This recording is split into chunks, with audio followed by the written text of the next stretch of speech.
Okay, magandang hapon guys. Ah, Tignan natin kung tugma ba yung science and Bible creation. Genesis creation and universe evolution comparison. Sabi ng science, ang tanda daw ng ating universe ay 13.8 billion years age of our universe. So, yung ano naman, yung sa Genesis creation, nasa 6 day, di ba, yung creation.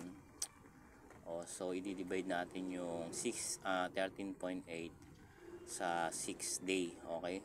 13.8 billion years divide to 6 day creation of the Bible is equals to, sabi dito, 2.3 billion years.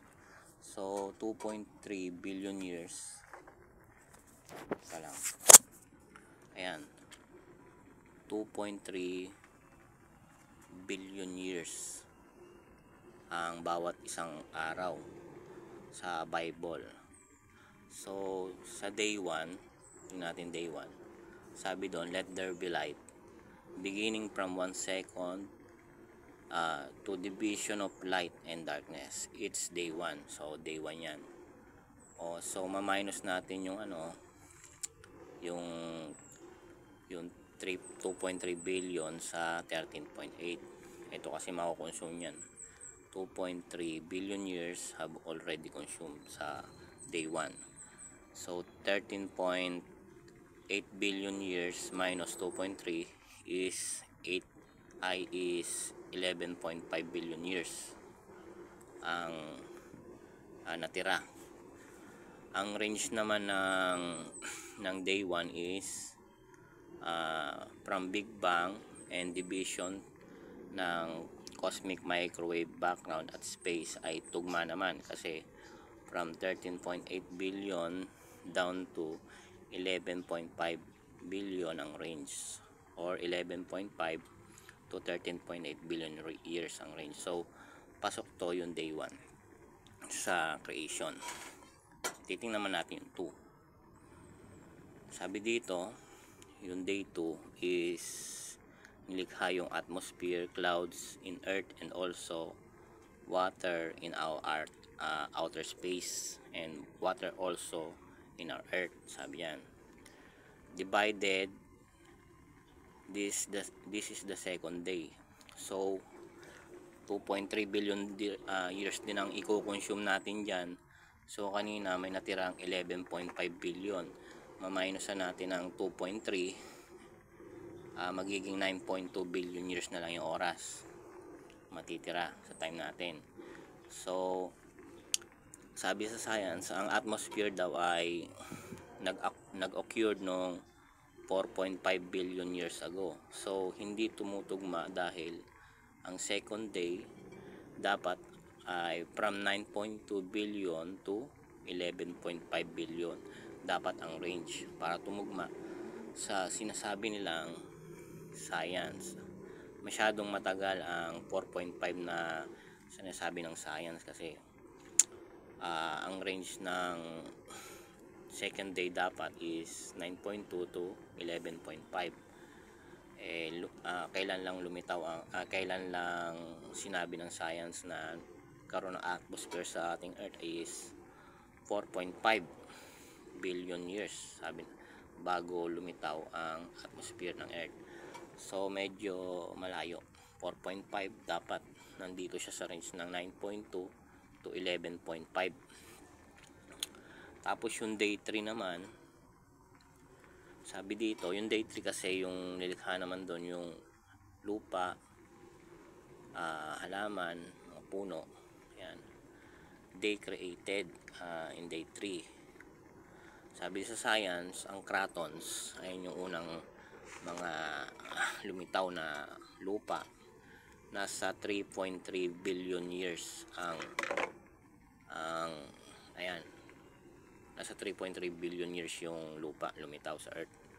Yung plant naman and trees, nasa 485 million years lumitaw.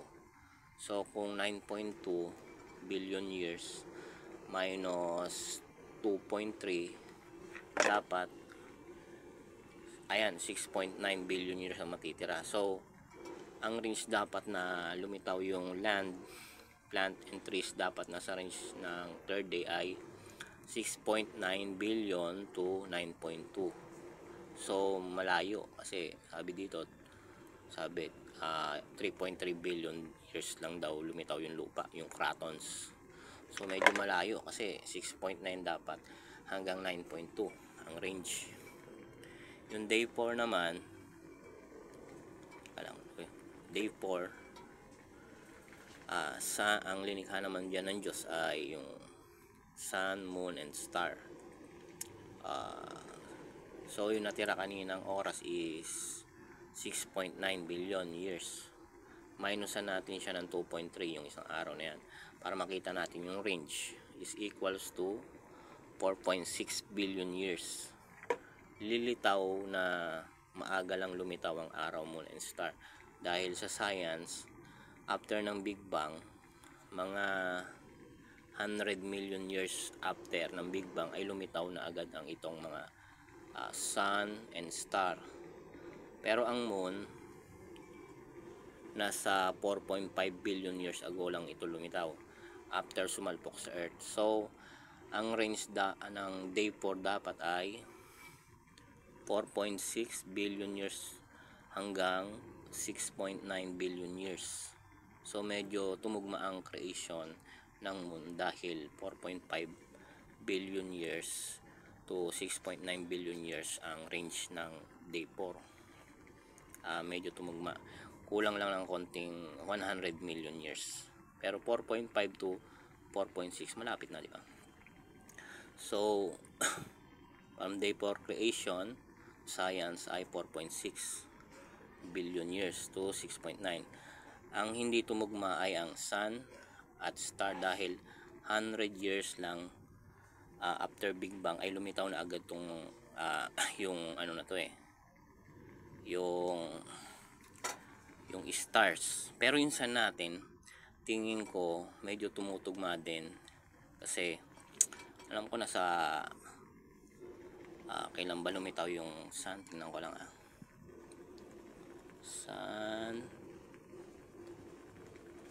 moon, yung ano kasi yung moon 4.5, yung stars million years lang lumitaw. Yung sun, tugma yung sun kasi 4.6 billion years siya, tugma yung sun tsaka yung moon sa day 4. Yung stars medyo malayo kasi 100 after ng Big Bang meron na agad stars. So tumugma yung sun tsaka yung moon dito. 4.6 yung sun, 4.5 yung moon. So tumutugma sa science. So yung ang paliwanag dito sa sabi dito, pero may paliwanag tayo dito marahil ang sinasabi sa day 4 ng Genesis ay alignment para tumanglaw sa earth ang liwanag at magkaroon ng season. Pero existing na talaga ang star matagal na. O marahil tunay na pumunta ang mga astronauts sa moon dahil na carbon dating nila ang soil doon at tumutugma naman. So tugma yung sun tsaka yung moon sa creation. Sa day 5 naman tayo. Day 5 sabi dito ang nilikha ay fish and birds. So 4.6 billion years minus 2.3 billion years is equal to 2.3. Matitira 2.3. So ang range dapat ng day 5 ay 2.3 billion years to 4.6 billion years. Ayun ang range. Pwede ding 4.6 pababa to 2.3 ayon sa science. Ang fish at birds ay lumitaw. Ang fish sabi dito nasa 530 million years ang birds lumitaw. 150 million years naman yung birds dahil ang dinosaur lumitaw lang noong 245 250 million. Pero yung mga dambuhala sa dagat guys, 500 matagal na yan, 530 million years meron na. Pati yung ibon. Ay hindi. Yung ibon pala 150 million years lang lumitaw. So nasa 530 ang birds at ay nasa ang fish, ang birds naman nasa 150. So malayo sa 2.3 billion range hanggang 4.6 billion years, malayo. Hindi pasok yung day 5 sa science. Okay? Hindi pasok yung science sa day 5 creation ng Bible. Tingnan naman natin yung yung land animals, guys. Tingnan natin land animals. Sabi dito day 6, land animals and humans. Ito linikha na yung dito.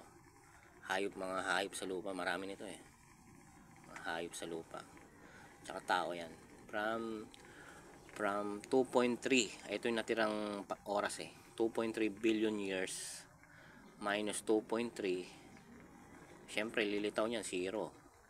So ang range dapat natin ay from 0 o from present ngayon to 2.3 billion years. Sa panahon natin ngayon hanggang 2.3 billion years, ayun ang range. Ayon sa science, ang land animals ay lumitaw nitong 425 million years. At ang Homo habilis ay 2.8 million years. At ang Homo sapiens na tayo, Homo sapiens tayo yan, ay lumitaw lang noong 300 million years. So pasok sa from present ngayon till 230 billion years na range. Ang tumugma lang guys na malapit sa science at creation ng Bible ay ang day 1, beginning of creation, then moon tsaka sun pasok, pero yung star may paliwanag naman tayo doon, ginawang tanglaw. So pero existing na siya from the after Big Bang. And day 6 pasok din kasi yung range ng tao tsaka yung mga hayop, di ba? Pasok sa 2.3 billion years na from 0 from present hanggang 2.3 pasok siya sa range. So day 6 pasok guys. Ang naman ang day 7, eto sabi dito, God rested sa ika-7 araw, ginawa niyong banal ito, holy. Marahil hindi pa to nagaganap guys sa Bible, kasi sabi sa Bible guys, sa Juan 5:17, magandang balita, sabi dito, ngunit sinabi sa kanila ni Jesus, ang aking ama ay patuloy na gumagawa hanggang ngayon. Ibig sabihin, gumagawa pa rin siya. So hindi pa to nagaganap yung day 7 guys. So marahil ito ay sa niya, eternal na, baga yung after ng burahin lahat ng elements guys. Okay, kasi yung sabi doon, lahat ng bagay sa langit is mapupugnaw sa matinding init. Okay, lahat ng elements yung lulusawin yun. So siguro yun yung day of rest niya, after niyang parusahan lahat ng mga ungodly. Okay, so tugma naman ang